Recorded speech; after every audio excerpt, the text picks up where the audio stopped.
Buat teman-teman, jangan lupa tonton video ini sampai habis. Assalamualaikum warahmatullahi wabarakatuh. Halo teman-teman di rumah, selamat datang di acara kami hari ini, yaitu Carito Kito. Seperti pepatah mengatakan, tak kenal maka tak sayang. Maka dari itu, perkenalkan, saya Raka Saputra, selaku host yang akan membawa acara talk show pada hari ini. Pada kesempatan kali ini, kita akan membahas tentang topik dari kesenian di Sumatera Barat, yaitu adalah Randai. Randai merupakan seni tradisional yang berasal dari Sumatera Barat, yang berkembang dalam masyarakat Minangkabau. Pasti teman-teman bertanya kan, kenapa hari ini kita membahas tentang Randai? Dan buat teman-teman yang belum tahu, apa sih itu Randai? Langsung saja, mari sama-sama kita dengarkan dari narasumber kita hari ini, yaitu Bapak Pramudia Ayuni. Halo Pak, selamat pagi Pak. Selamat pagi. Iya. Terima kasih banyak ya Pak ya, telah mau meluangkan waktunya untuk hadir di acara talk show kami pada hari ini ya Pak ya. Sama-sama. Mungkin sebelum itu Bapak boleh menyapa penonton dulu untuk memperkenalkan diri Bapak gitu Pak. Terima kasih. Selamat pagi para penonton dalam kegiatan acara talk show di kelompok 1 jurusan PSPT dalam kegiatan uji kompetensi siswa kelas 12. Saya doakan mudah-mudahan acara ini lancar dan diberkati oleh Allah Subhanahu wa taala. Ben. Nah, kita akan membahas tentang Randai ini Pak. Randai itu apa sih Pak? Berbicara kita tentang Randai, Randai itu merupakan salah satu kesenian tradisional termasuk dalam kelompok teater tradisional. Jadi Randai itu ada beberapa kelengkapan unsur di dalamnya. Ada musiknya, ada tarinya, ada silatnya, ada gelombangnya, ada pendendangnya dan lain sebagainya. Tapi secara keseluruhan Randai itu merupakan kesenian tradisional Minangkabau dalam bentuk teater daerah. Oke. Nah gini Pak, Bapak kan tahu nih sekarang kan kita generasi muda sudah tidak tahu lagi dengan Randai ya Pak ya. Mungkin kebanyakan orang tahu Randai itu dalam sanggar aja ya Pak ya. Ya kita ikut sanggar terus lengkap di dalam itu ada tari, ada Randai juga gitu kan Pak. Nah mungkin beda dengan zaman Bapak dahulu gitu Pak, yang sering banget nih melakukan Randai setiap harinya untuk mungkin meluangkan waktu gitu Pak. Nah menurut pandang Bapak pada saat zaman sekarang ini apakah Randai ini masih berkembang atau gimana gitu Pak? Berbicara tentang perkembangan Randai pada saat sekarang ini masih menjadi sebuah seni pertunjukan yang masih diminati oleh generasi muda. Buktinya, seperti yang Anda katakan tadi, masih banyak kelompok-kelompok, sanggar-sanggar atau laga-laga yang mengaktifkan kegiatan kesenian ini dalam bentuk simarantang. Simarantang itu bagian daripada Randai. Jadi Randai ini dilengkapi, makanya dikatakan Randai, dia membawakan cerita. Cerita itu berasal dari problem, kejadian atau hal-hal yang pernah terjadi di tengah-tengah masyarakat, diangkat dalam bentuk cerita. Tetapi pengangkatan dalam cerita ini dipoleslah dengan berbagai unsur seni. Unsur seninya di dalamnya adalah ada gerakan gelombang namanya. Gelombang itu adalah salah satu pengantar dalam cerita Randai. Gelombang itu terdiri daripada beberapa orang yang berbentuk melingkar dalam berjumlah kecil, dalam berjumlah ganjil. Ganjilnya satu orang itu disebut dengan gore. Gore ini merupakan pemberi aba-aba dalam gerakan Randai. Gerakan Randai tersebut dengan cara berputar seperti jarum jam, melingkar dia dan dilakukan dengan gerakan-gerakan pencak silat. Diiringi dengan dendang. Dendang ini merupakan salah satu kesenian tradisional pula yang diiringi pula dengan alat-alat musik yang lain seperti saluang, bansi dan lain sebagainya. Jadi kesatuan Randai itu tidak hanya cerita, tetapi juga mengandung unsur-unsur yang lainnya. Ada di sana nyanyinya atau dendangnya, ada alat musiknya, Kemudian ada unsur teaternya di sana. Dari teater ini diangkat dari problem yang terjadi di tengah masyarakat. Apakah itu tentang seorang raja, apakah itu tentang seorang perempuan Minangkabau. Anda tahu kan cerita Minangkabau itu satunya Saben dan Alui. Saben dan Alui itu perempuan yang menegakkan keadilan. Oke. Nah, pembahasan kita kan asik banget nih Pak. Ya. Mungkin kita break dulu sekarang dan buat penonton di rumah jangan kemana-mana dulu. Kita akan kembali setelah yang satu ini.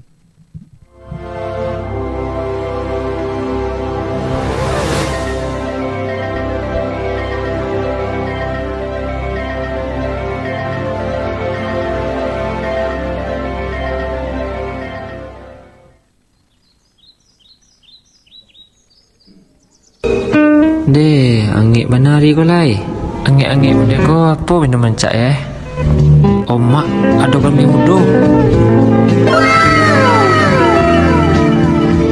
Deh, naik turun aku ni bu mencalik kami mudo dah. Deh. Karambi mudo.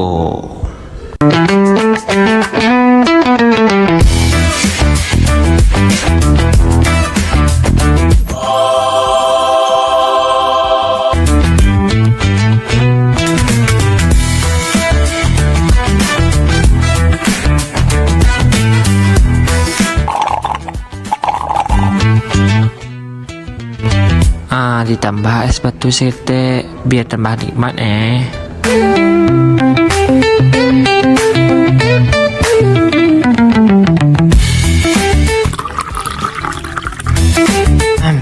Karambi segar mantap bana. Kamu beraktivitas di bawah terik matahari dan cuaca yang sangat panas itu bisa bikin kamu kena capek dan juga haus. Tapi kemungkinan kamu beralih ke sayuran, minuman penyegar yang harganya terjangkau dan rasanya sangat lezat.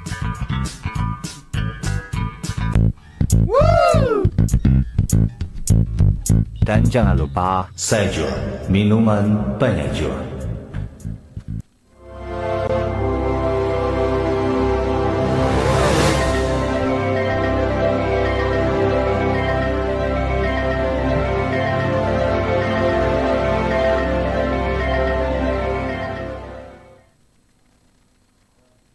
Halo teman-teman di rumah, kembali lagi bersama kami di talk show Carito Kita. Teman-teman masih setia menungguin kami kan? Nah, Pak, tadi pembahasan kita sedikit terpotong ya Pak ya. Mungkin bisa Bapak jelaskan lagi tentang pembahasan kita tadi itu Pak, tentang apakah Randai masih banyak diminati orang itu Pak? Sampai saat sekarang ini pemerintah Provinsi Sumatera Barat itu menggiatkan kesenian tradisional, terutama silat.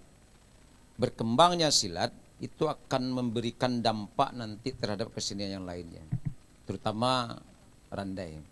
Seperti apa yang Pak katakan tadi, di Randai itu ada gelombang. Pengisian gelombang ini dalam Randai itu adalah gerakan pencaksilat. Gerakan-gerakan pencaksilat yang digabungkan nanti dengan gerakan-gerakan yang bersifat gembira. Ada tepukan tangan, ada tepukan paha, ada tepukan dada sambil bersorak dan lain sebagainya. Dan itu menjadi sebuah hal yang menyenangkan bagi generasi muda. Nah sekarang tergantung lagi kepada Ananda semuanya.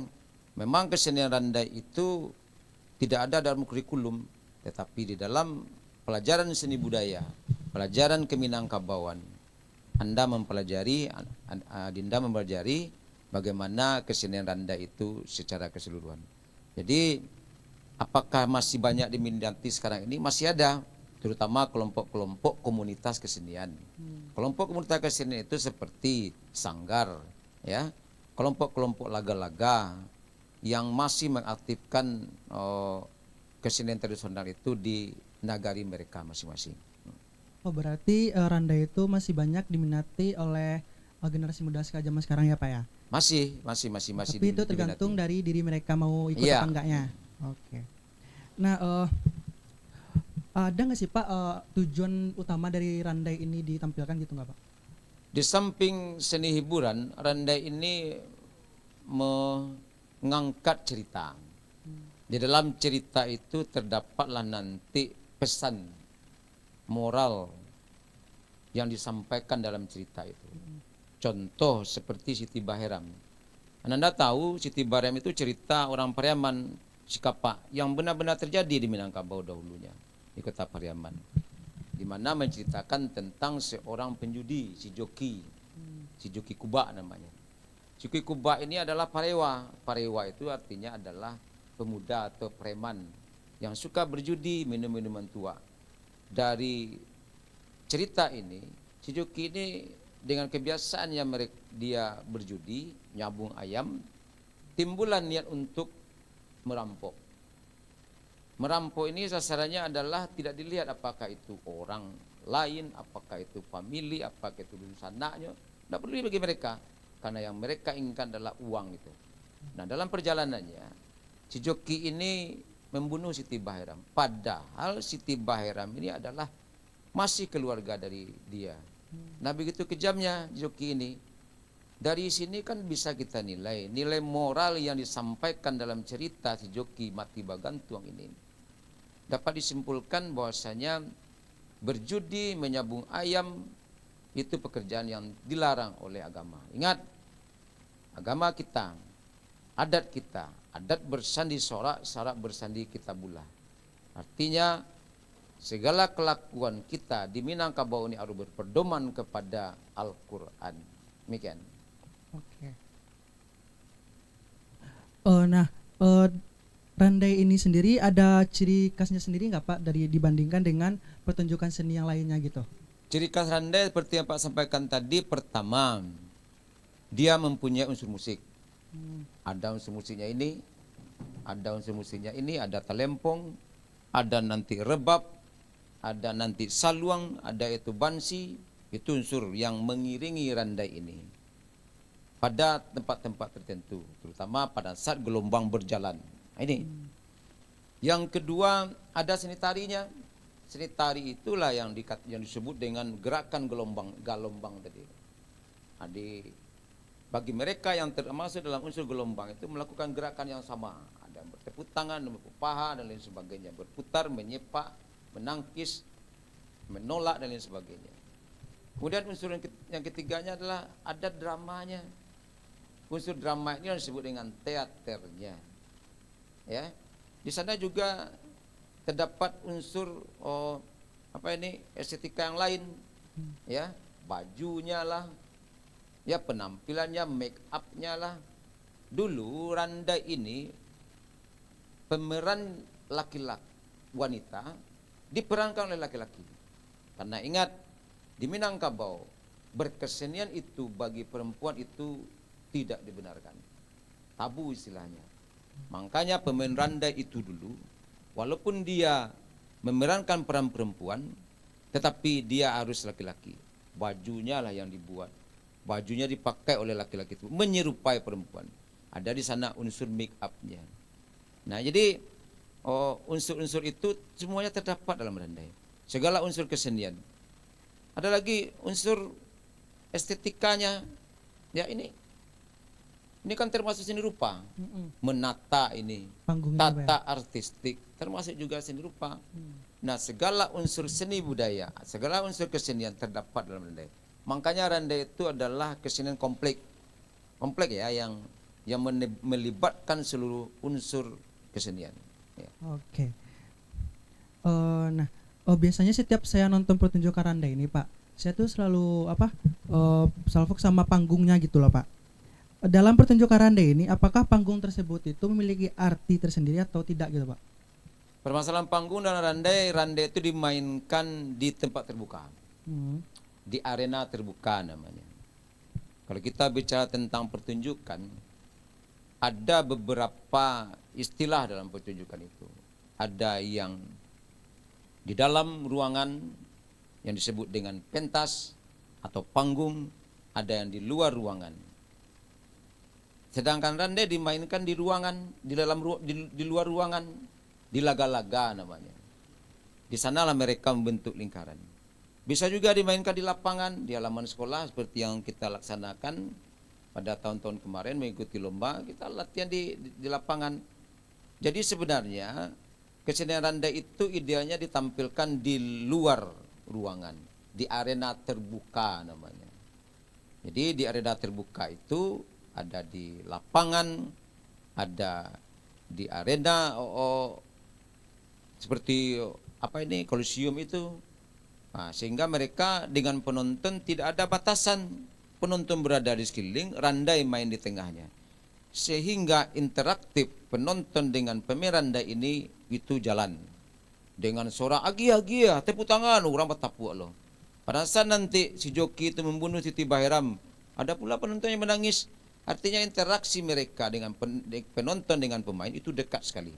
Makanya layaknya randai itu dimainkan di luar ruangan, di laga-laga, di halaman sekolah, di lapangan terbuka. Ya. Oh, berarti pertunjukan randai ini bisa ditonton secara langsung dekat dengan pemain gitu ya? Ya, Pak? benar. Oke. Nah, tadi Bapak ada menyebutkan di dalam randai itu ada gerakan silat, Pak. Nah, Ya. apa sih Pak fungsi gerakan silat dalam pertunjukan randai ini gitu? Fungsi gerakan silat itu berada pada gelombang. Dalam gelombang ini nanti diiringi oleh pendendang. Contoh lagu Simanantan Tinggi, balai-balai laba simpang, sambil bergerak dia. Tigo hep, kata pergerakan gelombang itu. Sambil bersilat dia itu. Sambil bersilat ini, itulah gerakan pencak silat. Ya, ingat, Minangkabau, tari Minangkabau itu identik dengan gerakan-gerakan pencak silat. Jadi mereka itu bergerak dengan gelombang, mempergunakan gerakan-gerakan pencak. Ya, dua kategorinya dalam Minangkabau ini, ada pencak, ada silat. Pencak itulah yang dimainkan dalam gelombang ini. Sedangkan silat adalah bela diri. Ingat, orang Minangkabau bersilat bukan tujuan untuk membunuh orang, tetapi untuk membela diri. Dalam kapasitas randai, gerakan silat ini dipergunakan sebagai pengiring cerita. Ya, Alaba jalan Siti Bahiram, sambil bergelombang dia. Nah, diiringilah dengan musik. Gerakannya dari gelombang adalah gerakan pencak silat. Oke, berarti fungsi pencak silat ini dalam pertunjukan randai itu untuk mengiringi gerakan randai gitu ya Pak? Ya, mengiringi gerakan gelombang. Oke. Nah, mungkin pembahasan kita kita tunda dulu sampai di sini Pak. Kita break dulu lagi nih. Ya, ya. Ya. Dan buat penonton di rumah jangan kemana-mana dulu. Kami akan kembali setelah yang satu ini.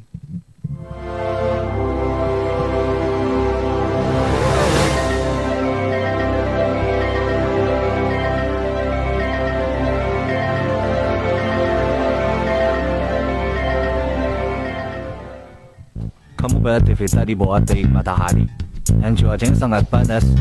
Itu bisa bikin kamu kena capek dan juga haus. Tapi kemungkinan agak kamu beralih ke sayuran, minuman penyegar yang harganya terjangkau dan rasanya sangat lezat.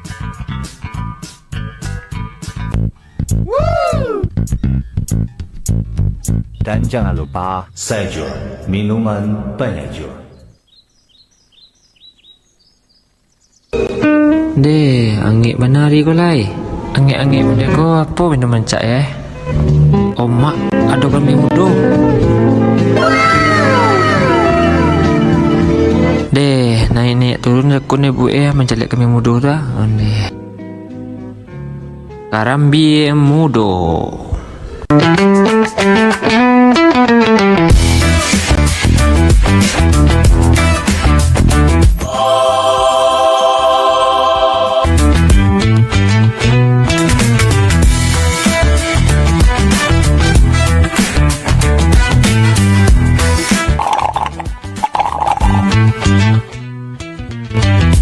Ditambah es batu sirte biar tambah nikmat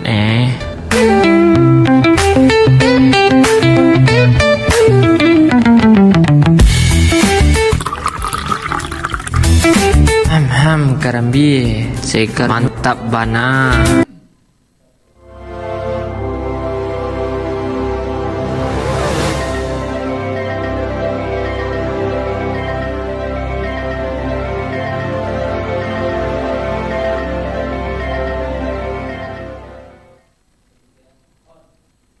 Halo teman-teman di rumah, kembali lagi bersama kami di talk show Carito Kita. Nah, tadi Bapak sudah menjelaskan fungsi gerakan silat dalam pertunjukan randai ya Pak ya.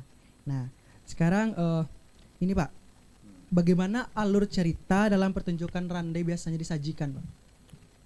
Alur cerita itu tentu ada pembukaan namanya. Pembukaan ini biasanya diawali dengan masuknya pemain randai secara vertikal ke dalam lapangan atau ke laga-laga. Ada yang 2 baris, ada yang 1 baris, ada yang berlawanan, ada yang bersamaan ke dalam arena. Disinilah dimulai cerita awal ceritanya pertama. Cerita pertama ini tentu persambahan namanya. Ya. Seperti yang Bapak nyanyikan tadi, persambahan ini adalah Simbarantang tinggi namanya. Ya. Kalau Bapak coba dendangkan seperti tadi, laba jalan, ya. Balai-balai laba simpang tigo, sa simpang jalan kapacuan, ya. Sungguh randai pamenan mato, akirai usah dilupakan. Itu pembukaan. Barulah kemudian cerita dinyanyikan. Tutup 1 legaran, masuk legaran 2. Setelah legaran 2 inilah ya ceritanya dimulai. Apa dimulainya? Dengan dendang pula dalam bentuk legaran pula. Jadi pesannya atau cerita ini dibawakan oleh pendendang dalam bentuk nyanyi, diiringi nanti dengan gelombang. Ya. Pada saat cerita sebenarnya baru nanti gore atau pemimpin gelombang menghentikan gerakan silat ini dengan hepta, hepta, ti, baru berhenti dia. Dari ti ini baru mulai cerita dia. Masuklah pemeran nanti dengan tepukan tangan pada gelombang ini ke dalam, masuk pemain ini. Berada dia dalam lingkaran, di sanalah cerita dimulai. Jadi antara gelombang, antara dengan pemeran, antara dengan pemusik, antara dengan pemain adalah satu komunitas, satu kesatuan yang tidak bisa dipisahkan. Karena semuanya saling keterkaitan. Kemudian alur cerita yang lainnya adalah bagaimana klimaks cerita ini terjadi. Terjadi pembunuhan. Kemudian endingnya bagaimana? Endingnya akhirnya si joki ini ditangkap oleh orang Belanda, polisi Belanda. Ya, ditangkap oleh polisi Belanda di mana? Pada saat Batabui. Ini cerita si joki mati bakuba ya. Sehingga pada saat tersebut si joki dinyatakan bersalah di pengadilan. Akhirnya diputus hukuman gantung. Makanya orang Pariaman mengenal cerita si joki mati bagantung adalah cerita legendaris yang menjadi ajaran bagi kita semua bahwasanya berjudi, mengundi nasib, ya, menyembah berhala, ya, itu adalah pekerjaan setan. Nah, makanya cerita randai itu harus dekat dengan kehidupan beragama masyarakat Minangkabau. Ya. Oke, berarti gitu alurnya ya Pak ya. Ya. Nah, buat penontonnya belum tahu gimana alur cerita dari randai, nah mungkin teman-teman bisa paham lah ya apa yang disampaikan oleh Bapak kita hari ini. Nah, gini Pak, untuk alat musik randai ini Pak. Nah, tadi kan Bapak ada bilang dendang. Mungkin buat teman-teman kita yang belum tahu dendang itu apa sih Pak? Alat musik audio atau alat musik yang langsung dimainkan gitu Pak? Dendang itu sama dengan nyanyi. Dendang itu kalau bahasa Minangnya adalah ratapan. Dendang yang badendang batapitareh dipilih tah cie-cie. Artinya lagu yang disampaikan itu adalah lagu yang berkenaan dengan hati penyampaiannya. Misalnya saya ini, ya, berdendang atau bernyanyi apa yang saya nyanyikan itu maksud hati ingin saya sampaikan itu terlahirlah dalam bentuk dendang. Ya, lurih jalannya ke Payakumbuh ya. Basimpang jalan ke Kakayuwaru. Jadi sampiran-sampiran itu bermakna tertentu sehingga apa yang menjadi yang ingin saya sampaikan dilahirkan dalam bentuk dendang. Unsur yang lain dalam randa itu tidak hanya dendang, juga alat musik yang lainnya. Dia satu kesatuan yang disebut dengan ensemble. Ensemble ini banyak, ensemble perkusi. Ini perkusi semuanya nih. Ini perkusi. Artinya perkusi adalah dipukul, dengan cara dipukul. Ada pula yang digesek, seperti rabab. Rabab itu ada rabab dare, ada rabab pasisi, ada rabab pariaman. Ada juga yang ditiup saluang, pengiring dendang pula. Nah, jadi satu kesatuan ensemble dalam kesenian randa itu lengkap semua alat musik dalamnya. Oh, berarti alat musik di randa ini langsung dimainkan oleh pemain langsung gitu ya Pak ya? Ya, langsung pemainnya. Oh. Pada saat apa? Pada saat legaran itu dimulai. Pada saat si pendendang menyanyikan lagunya. Nah. Berarti biar penonton itu tahu langsung alat musik yang dimainkan gitu ya Pak ya? Ya, nampak pada saat gelombang itu main, alat musiknya di luar sini. Oh. Ya, misalnya kita main di sini, Oke. alat musik di sana, dia mengiringi dendang, pendendangnya di sana. Ya, jadi gelombang yang main di sini. Oke. Gitu. Nah, untuk pencak silat nih Pak. Pencak silat itu kan biasanya menggunakan deta yang kita gunakan ini ya Pak ya. Nah, apa sih Pak fungsi deta ini bagi pesilat gitu Pak? Deta berfungsi untuk menutup kepala. Ya.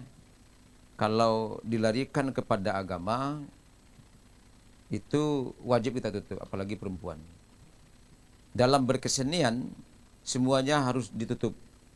Ya. Kenapa? Karena orang Minangkabau itu ingat ada berseni syarat berseni kita bulah. Itu yang pertama. Yang kedua sebagai estetika. Estetika artinya keindahan.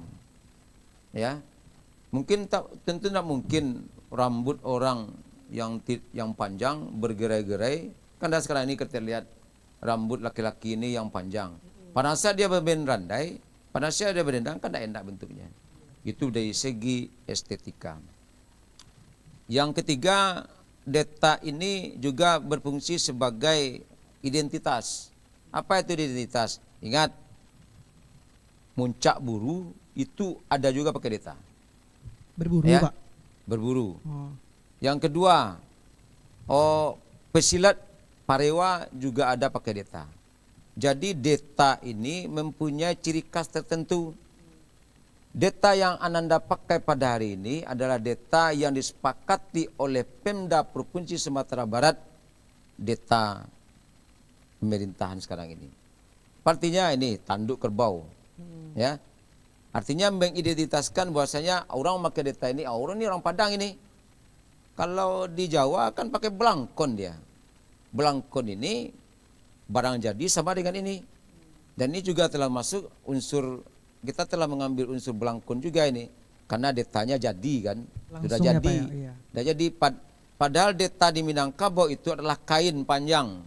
Kain persegi 4 yang bisa dilipat dalam bentuk apapun yang dipasang di kepala nantinya. Kemudian identitas deta ini banyak juga identitas yang lainnya. Di samping dia sebagai pendendang, di samping dia sebagai parewa, di samping dia juga sebagai pejabat, dia mempunyai ciri khas tertentu di sini. Itu dia.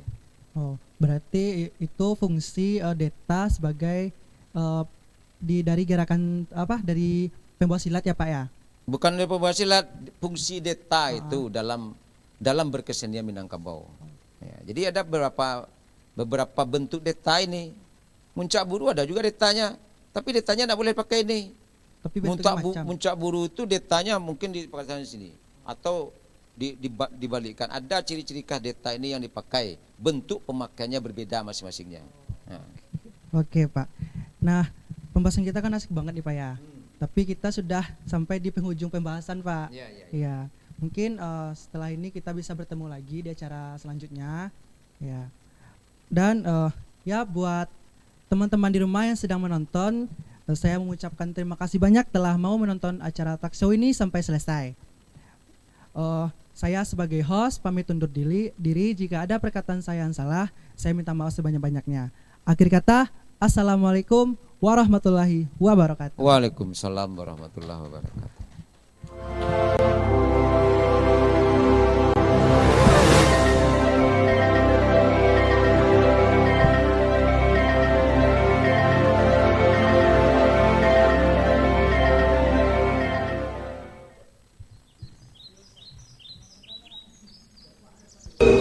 Deh, angik banari ko lai. Angik-angik muda ko apa minuman cak Omak, ada kami muda. Deh, naik turun aku ni bu mencari kami muda dah. Deh. Karambi muda.